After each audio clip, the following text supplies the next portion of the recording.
우리가 인생을 살다가 또 하나님께서 부르시면은 어느 누구든지 우리가 순종하며 따를 수밖에 없습니다. 인류 역사상 가장 많은 영토를 소유했던 그런 왕 중의 왕이라 한다면 우리가 알렉산더 대왕이라고 볼 수 있어요. 그가 20세의 젊은 나이에 왕이 되어서 정말 그리스, 페르시아, 인도 큰 대제국을 완성하였고, 그리고 자기의 이름을 따서 알렉산드리아라는 그런 도시를 70개나 만들었다 그렇습니다. 그게 정말 얼마나 대단한 왕입니까? 그런데 그가 젊은 나이 33살에 그만 죽음을 맞이하게 되었는데 마지막 유언을 이렇게 남겼다 그래요. 내가 죽거든 내 손을 빈손을 사람들에게 보이게 해달라라고 얘기합니다. 우리가 죽은 자는 아무도 보이지 않도록 다 꽁꽁 싸매고 그렇게 하는데 그러지 아니하고 자기의 빈손을 보이게 해달라고 이야기합니다. 그러면서 당부하기를 세상의 많은 사람들이 결국엔 떠날 때는 빈손으로 가는 거다라는 것을 보여주기 위해서 그런 유언을 남겼다라고 이야기합니다. 우리의 인생, 우리가 살아가면서 많은 것을 움켜쥐려고 하고 있죠. 그런데 많은 것을 갖고 싶어하고 움켜쥐고 하고 있지만은 결국 우리의 마지막에 인생을 보니까요, 우리가 가져가는 것이 없더라. 결국 우리는 빈손으로 간다라는 것을 보게 됩니다. 오늘 아브라함의 아내 사라가 있는데요.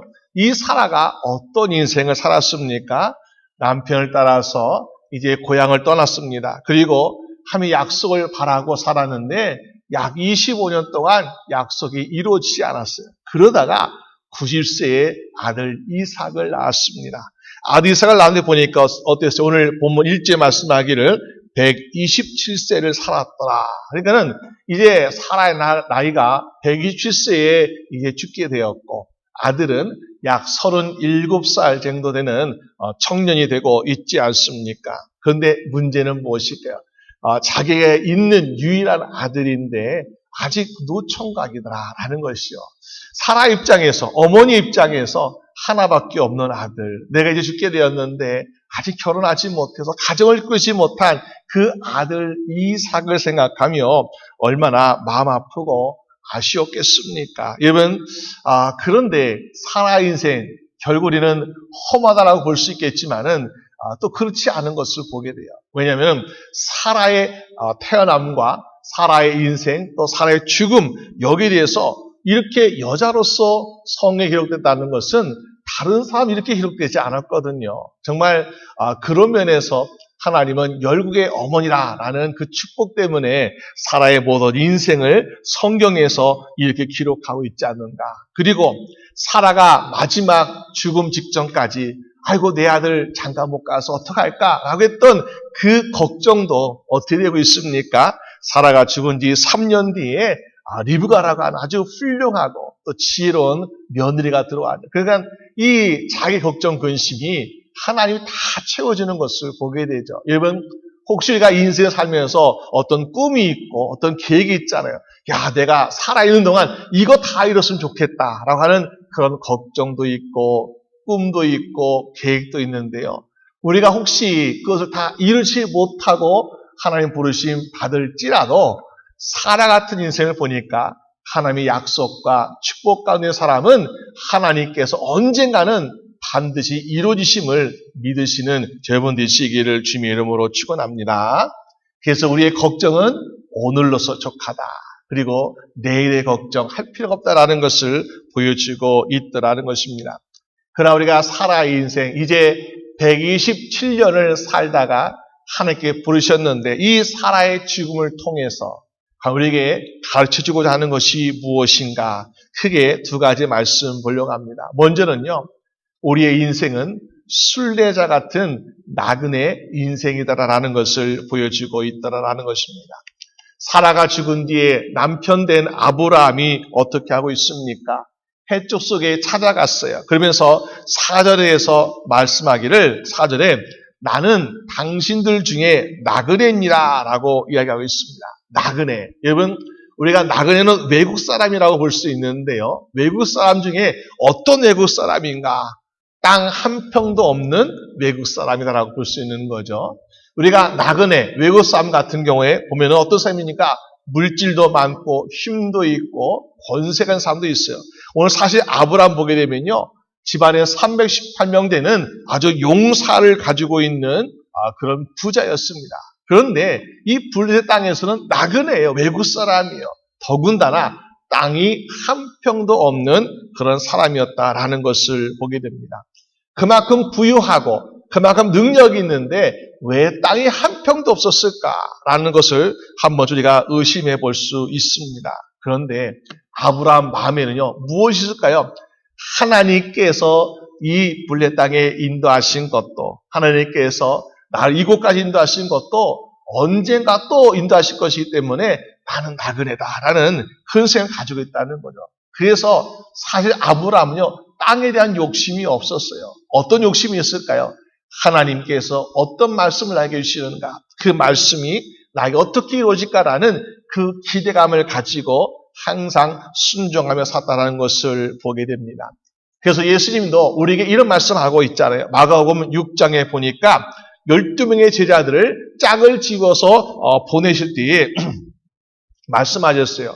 귀신을 제어하는 권세를 주시면서 말씀하기를 너희는 여행을 위해서 지팡이 외에는 양식이나 주머니나 전대의 돈이나 아무것도 가져가지 말라라고 말씀하고 있습니다. 왜요?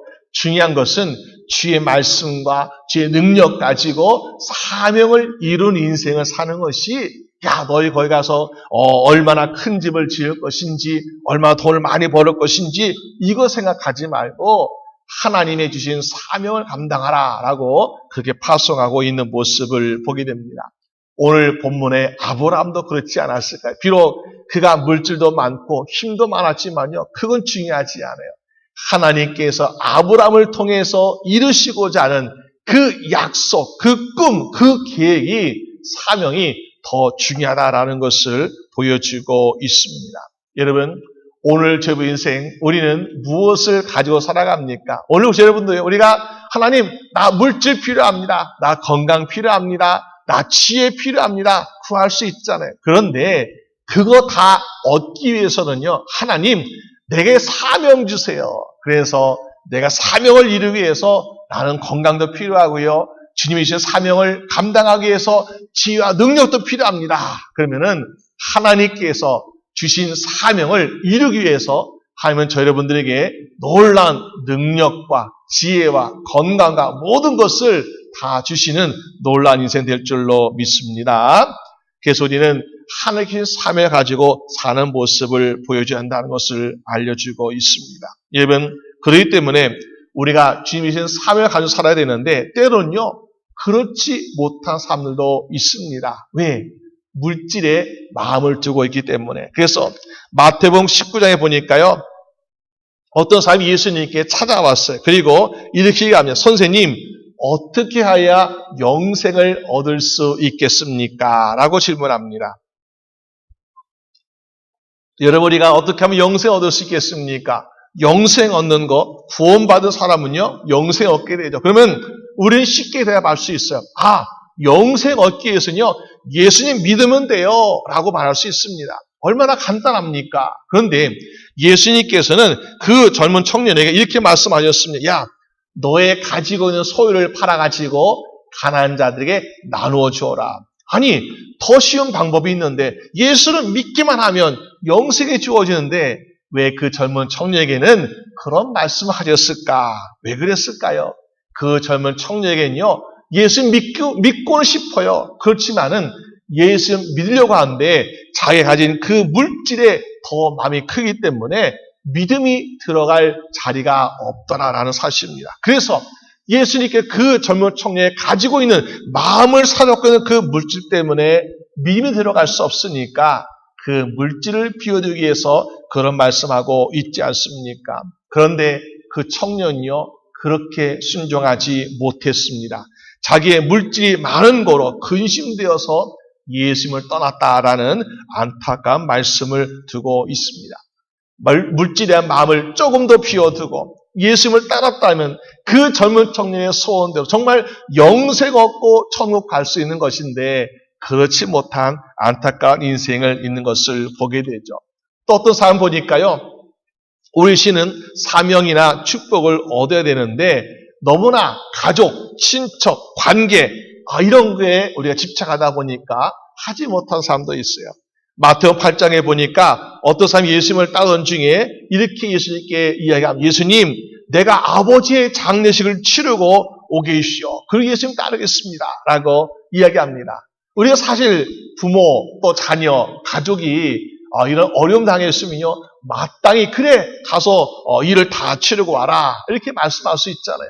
그런데 예수님께서는 그렇게 말씀하지 않으셨습니다. 야, 죽은 자는 죽은 자들로 장사하고 하라 이렇게 말씀하시는 거예요.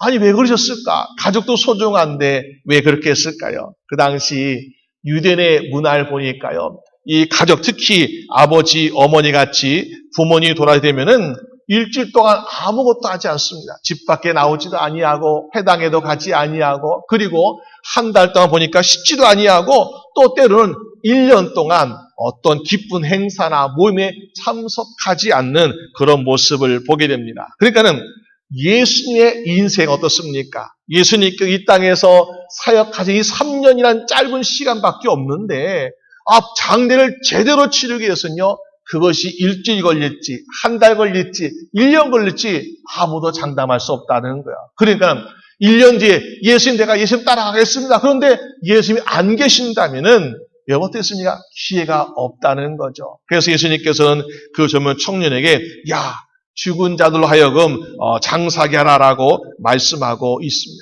그 말씀은 우리가 가족의 어떤 아픔, 슬픔을 외면하라는 것이 아니었어요. 우리가 생각하기를 예수님께 너무하신 것이 아닌가라고 말할 수 있겠지만 그것이 아니라 우리에게 주어진 사명이 무엇인가 먼저 그것 선택하고 우선순위를 두라고 우리에게 말씀하고 있더라라는 것입니다. 여러분, 오늘 인생에도 때로는요, 우리가 주님을 위해서 열심히 보살야겠다 라고 결심하기도 하고 헌신하기도 합니다. 그런데 당장 눈앞에 있는 현실의 문제, 시간이 없어요, 물질이 없어요, 뭐가 없어요 하면서 우리는 미룰 때가 얼마나 많이 있는지요. 그런데 하나님 앞에 나아갈 때, 또 주님께 주시는 사명을 우리가 순종하고 나갈 때에 우리는요, 그런 걸 생각할 필요 없어요. 내가 물질이 없으면 하나님, 내가 주님이었는데 물질이 없네요. 걱정하지 마. 내가 물질 채워줄게. 하나님, 내가 주님이 해야 되는 데가 힘이 없네요. 걱정하지 마. 따라오기만 하면 내가 너에게 독수리 날같이 올라가는 것처럼 내가 너에게 힘을 줄 거야 라고 하나님께서 말씀하지 않습니까? 오늘 저희분들도 주님께서 무슨 말씀하시든지 우리 사명이 있을 때에 미루거나 우리가 거절하는 것이 아니라 믿음으로 순종하다 보면 하나님께서 모든 것을 더해서 감당할 수 있는 인생으로 만들어 줄 줄로 믿습니다. 여러분, 그럴 때 어떻습니까? 우리의 이름이 생명책에 올라갈 수 있더라라는 것입니다. 우리가 오늘 아브라함 보게 되면 아브라함은요 보니까 그것을 알고 있는 거예요. 우리가 인생에서 중요한 것은 바로 그것이구나. 우리가 이때 살면서 내가 땅을 얻고 이 땅에서 명예를 얻고 이 땅에서 권세 얻는 이 인생이 아니라 중요한 것은 우리가 비록 나그네 같이 땅 한 평도 없는 나그네 같은 인생을 살지라도 하나님과 동행한 인생을 산다면은 그것이 바로 순례자의 인생이고 그것이 생명책에 이름이 기록된 인생이기 때문에 우리는 부족하지 않는 인생을 살게 될 줄로 믿습니다. 시편 84편 5절 말씀 보니까요, 주님께 힘을 얻고 그 마음에 시온에 데려가 있는 자는 복이 있다라고 말씀하고 있습니다. 그 마음이 이미 시온, 예루살렘, 성전, 순례길에 오른 사람은 복이 있다는 거예요. 여러분, 오늘 우리의 마음, 심령이 어디 있습니까? 어떤 사람은 물질에, 어떤 사람은 가족, 관계, 여러 가지 있잖아요. 그런데 우리의 마음은 어디에 두라고요? 주님이 계신 곳에 마음을 두어서 우리의 인생이 날마다 복이 넘치는 저여러분 되시기를 주님의 이름으로 축원합니다. 그러면 하나님께 우리의 마음 어떻게 하십니까? 고린도후서 6장 10절 말씀처럼 근심하는 자 같으나 항상 기뻐하고, 근심한 우리의 상황, 우리의 모든 일들이 근심 덩어리가 많이 있다는 거예요. 근데 우리 속에서는요, 기쁨이 나온대요. 또 가난한 자 같으나 많은 사람을 부유하고, 현실로 보니까 정말 가난해요. 그런데 우리의 삶이 너무나 풍요로우니까 오히려 다른 사람을 도와주고 베푸며 섬기는 인생을 살 수 있더라. 또 아무것도 없는 자 같으나 모든 것을 가진 자로다. 여러분, 우리가 부족한 거 참 많죠. 근데 날마다 기뻐요. 날마다 감사가 넘쳐요. 왜? 하나님께서 모든 것을 주신 것도 알고 모든 것을 앞으로도 주실 것을 알기 때문에 감사가 넘치는 인생 될 줄로 믿습니다. 우리가 한평생 살아가면서 비록 내가 나그네 같은 인생을 살고 있지만 그냥 나그네가 아니라 하나님이 주시는 사명을 이루며 감당하면서 우리는 순례자 같은 나그네 인생 살아가는 저분 되시기를 주님의 이름으로 축원합니다. 사라의 죽음 바로 그랬다는 것이요. 사라의 죽음에 남은 것이 뭐가 있습니까? 별로 없어요. 이삭 하나. 그렇지만은 그게 바로 하나님께서 살아계신 엄청난 사명이더라. 왜? 약속의 자손을 얻었기 때문에. 그 모든 약속을 기다리는 인내의 시간, 힘든 시간, 유혹의 시간 다 이겨내서 결국엔 하나님께 주신 약속의 자손을 얻어서 아브람과 이삭과 야곱 그리고 이스라엘하고는 놀라운 축복을 이루는 훌륭한 믿음의 어머니가 되고 있지 않습니까? 오늘 저분도 정말 하나님 그 사명을 날마다 이뤄가는 순례자 같은 인생 살아가는 저분 되시기를 주님의 이름으로 축원합니다. 두 번째로 우리의 인생이 어떤 모습을 보여주고 있습니까? 이 사라의 장래가 주는 교훈 중에 또 하나는요. 우리는 값을 주고 산 새로운 인생이라는 것을 보여주고 있습니다. 오늘 사라의 죽음, 아내의 죽음이죠. 그러면서 이 아브람이 자기 아내가 죽은 후에 무엇을 하고 있습니까? 4절 보니까 헷 족속에 가서 나에게 내 아내를 지낼 무덤을 만들 땅을 좀 주시오라고 이야기하고 있습니다. 그랬더니 6절 말씀에 헷 족속이 뭐라고 말하고 있습니까? 우리 땅 많아요. 무덤 많아요. 아무거나 갖다 쓰세요라고 이렇게 이야기하고 있습니다. 여러분, 아브람 정말 참 안타깝죠. 그렇게 물질도 많고 능력도 많은데 땅 한 평이 없어가지고 거기는 원주민들이 가서 땅 한 평 주시오 하면 어떡합니까? 굽혔다라고 굽혔다. 얼마나 존경받는 사람이었어요. 능력 많은 사람이었어요. 근데 그 아브람이 몸을 굽혀서까지 그렇게 요청하는 모습 볼 때에 저렇게까지 할 필요가 있을까? 라는 생각을 해볼 수 있지 않습니까? 그런데 왜 그것이 필요합니까? 여러분, 이 아브람 자기 아내를 위해서 어떤 땅을 살 수도 있습니다. 근데 그냥 자기가 보기 좋은 곳에 그렇게 할 수 있잖아요. 무덤 만들 수 있잖아요. 왜 그랬을까요? 여러분, 이 아브람이 그냥 무덤만이 아니라 중요한 것은 이 땅은 어떤 땅일까요? 하나님께서 아브람과 그의 자손들에게 주시고자 했던 땅이에요. 근데 이 땅에 나의 아내를 묻는데 그냥 묻어버리면 어떻습니까? 물론 거기에 해족속이 편한 대로 하십시오. 묻으십시오. 라고 허락했어요. 근데 그렇게 하지 아니요. 굳이 아브라함이 땅을 사고 했던 목적이 무엇입니까? 오늘날 이렇게 생각해 볼 수 있습니다.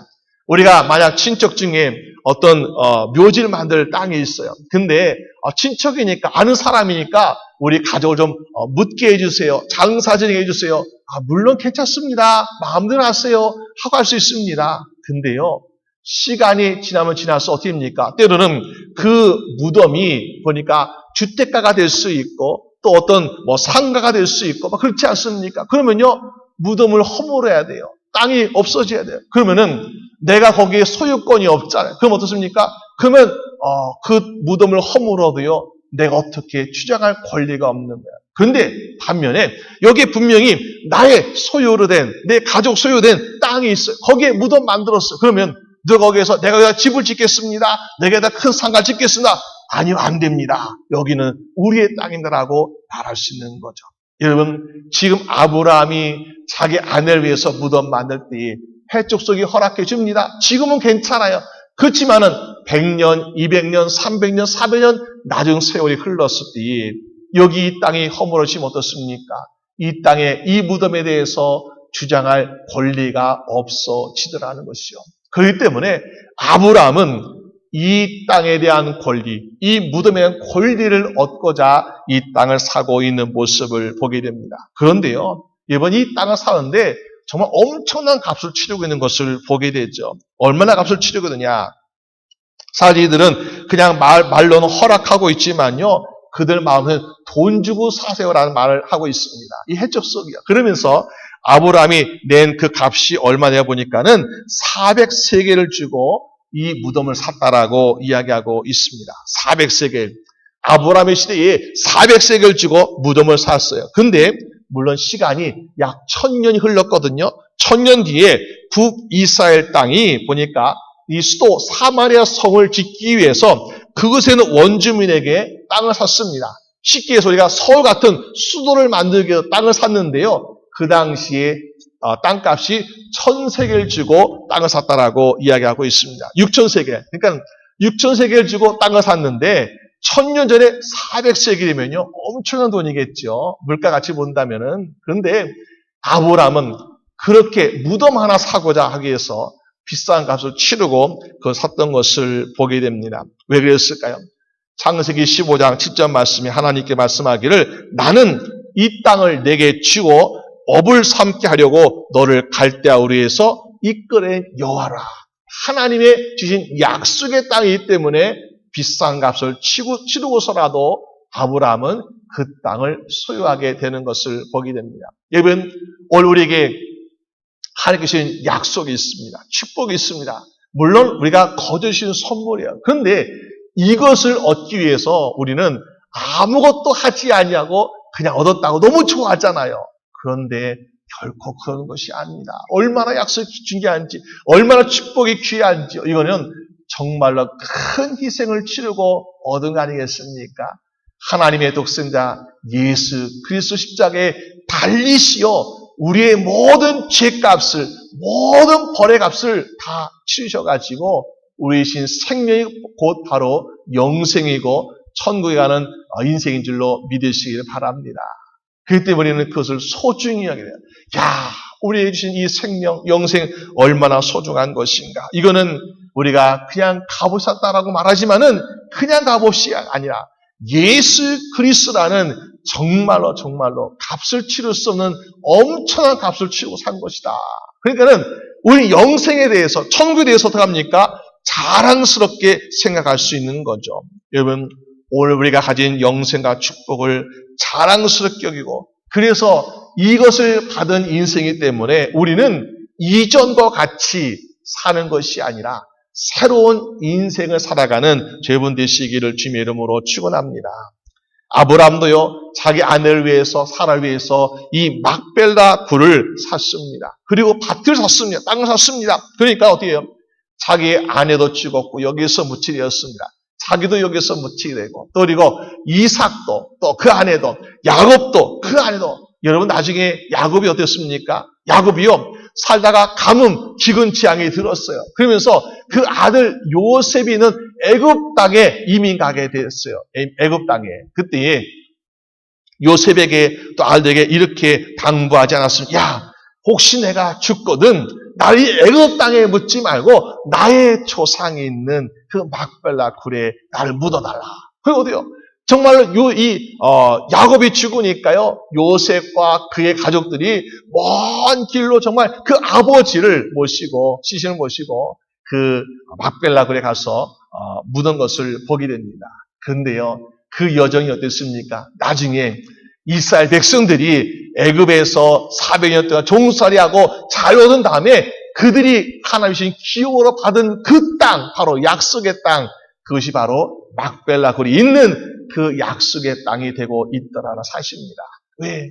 정말 이 약속의 땅이 있으니까 그 자손이 기억하는 거예요. 야, 우리의 조상 아브라함이, 이삭이, 야곱이 묻었던 그 땅이 곧 우리가 나중에 기업을 받을 땅이야, 약속의 땅이 하면서 그들은 항상 마음속에 새겨두고 그 땅을 위해서 기도하고 있는 모습을 보게 되죠. 오늘 저분들도 우리가 하나님께 주신 약속의 땅이 무엇입니까? 천국의 천국. 이 땅에 있는 땅이 아니라 우리 진 약속의 땅은요, 천국에, 그 천국을 바라보면서, 천국에 나의 조상이 있어요. 나의 아버지가 있어요. 나의 어머니가 있어요. 나도 내 조상처럼 나는 천국에 갈 거예요. 왜? 나는 이미 그 값을, 예수 그리스도께서 그 값을 치셨기 때문에 나는 거기에 들어갈 자격 있는 사람이라고 말할 수 있지 않겠습니까? 여러분, 오늘 저분들이 난 어떻게 천국에 들어갈까 걱정한 사람이 얼마나 많아요, 세상에.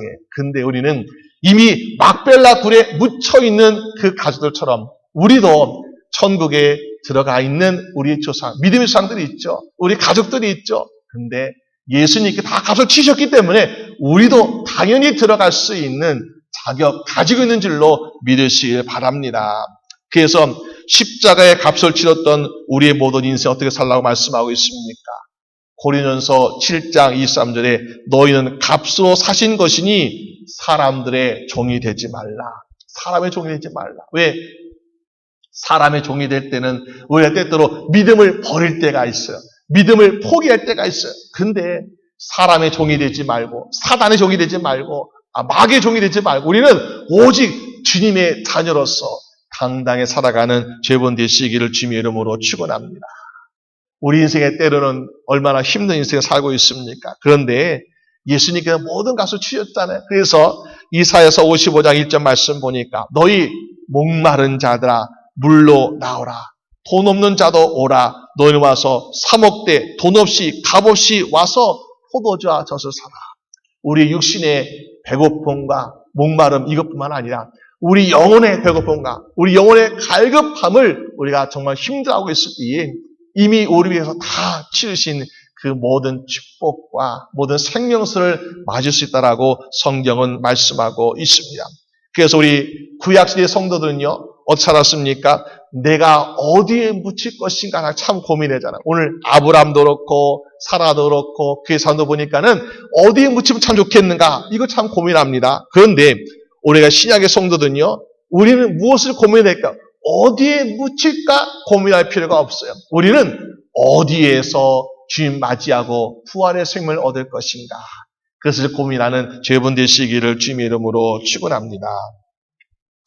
우리가 인생을 살면서 아브라함의 후손들 애굽에서 비록 종살이했지만 그들은 그의 조상이 묻혀있는 그 무덤을 생각하면서 우리도 그 약속의 땅에 가야지. 그 약속의 땅에서 축복을 누려야지 라는 기대감을 가지고 살았던 것처럼 오늘 우리도 하나님께 허락하신 예수 그리스도의 축복으로 말미암아 우리 영생을 얻었고 천국에 들어갈 수 있기 때문에 우리는 그것을 바라보면서 우리도 천국 가야지, 우리도 영생 얻어야지 그런 소망을 가지며 살아가는 죄분 되시기를 주님의 이름으로 축원합니다.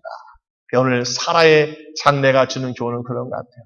내가 이 땅에서 움켜쥐려고 했던 하고 모든 걸 가지려 하던 그 욕심을 벗어버리고 나는 비록 나그네 인생이야. 그런데 나는 정말 없어서 나그네 인생이 아니라 비록 많이 가지고 있지만은 능력도 많고 모두 가지고 있지만은 나는 주의 사명을 감당하는 순례자 같은 인생이기 때문에 나그네 인생이구나. 또 우리가 인생을 살면서 내가 어디로 가야 할까라는 고민하는데 그럴 필요 없이 우리 인생을 위해서 다 값을 치신 예수 그리스도 계시기 때문에 우리는 갈 곳이 정해져 있구나, 천국 가는구나, 영생 얻는구나 이것을 이게 보여지고 있다는 것이죠. 오늘 여러분도 그 소망을 가지고 함께 살아가는 여러분 되시기를 주님의 이름으로 축원합니다. 우리 함께 기도드리겠습니다. 하나님 아버지 감사합니다. 한 생명이 왔다가 한 생명이 가는 것 물론 우리가 참으로 힘들고 어려운 일이지만 그러나 하나님께 특히 이 사라의 죽음을 통해서 우리에게 보여주시는 것은 우리가 빈손 왔다가 빈손으로 가지만 그러나 하나님 계신 사명을 이루며 살아갈 수 있게 하심을 주여 감사합니다. 날마다 주님을 바라보며 주님을 생각하며 주님의 뜻을 이뤄갈 수 있는 순례자 같은 인생 되도록 인도하여 주시옵소서. 그리고 우리가 앞으로 어디로 가야 할지 어떻게 될지 모르는 인생이지만은 이미 값을 다 치르신 하나님의 사랑이기 때문에 그 사랑에 힘입어서 예수 그리스도의 보혈의 능력을 통하여 우린 영생과 천국을 얻었음을 믿고 살아가는 새로운 인생 되도록 주님 도와주시옵소서. 그래서 과거 일도 오늘 일도 앞으로 일도 걱정하지 아니하고 믿음으로 감사하며 담대하게 살아가는 생활 되도록 주님 허락하여 주시옵소서. 모두가 주님께 감사드리옵고 우리 주 예수 그리스도의 이름으로 기도드립니다. 아멘.